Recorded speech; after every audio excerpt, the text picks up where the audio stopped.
right, so we got Seattle going up against the New York Sirens. This first period was something. It was a very thrilling first period. There's a lot to talk about because there was a lot of stuff that happened. And honestly, I don't know where to begin. I guess we can start with Sardakne's goal because I actually really like that goal. Mainly because Sardakne, she ran it from her end all the way to the Sirens' end and just scored. Something I kind of noticed after that when it came to New York is that there were so many times where the Sirens defenders they were struggling to keep up with Seattle and their runs. Because Seattle in this game, something I'm noticing with them is they're very quick in transition. They're very quick with these runs. They're able to get forward very quickly and really attack the goal. And I like that. I like it when teams do that, especially in like soccer, hockey, doesn't matter. I like that a lot. But the thing is, if you're a defender on the opposing team, you had to be able to keep up with those attacking players.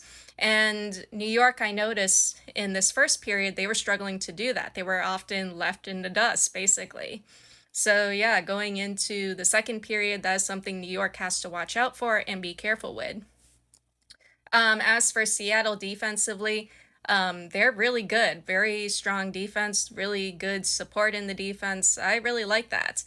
And we kind of saw that on this 5 minute penalty kill. Yes, 5 minutes, because Tarakova, she made a really hard hit on Fillier. It was a really hard hit on Fillier. It was right to the face mask or to the head area. Fillier was down for a bit and she had to come off. And after a review, it was given as a major penalty. And so Tarakova, she's out for this game. And that resulted in a 5 minute penalty for New York. And surprisingly, Seattle, they were able to kill the penalty, which I thought was pretty cool. I was surprised they lasted that long, but it just goes to show how strong Seattle's defense is. But then New York would eventually tie things up 1-1, but then we would see another really good play from Seattle. And once again, this was in transition. This was a quick play or a quick run. There was a crossover to Grant Mentis, and Grant Mentis, she was able to score. But it goes back to what I said earlier with New York's defenders kind of trailing behind.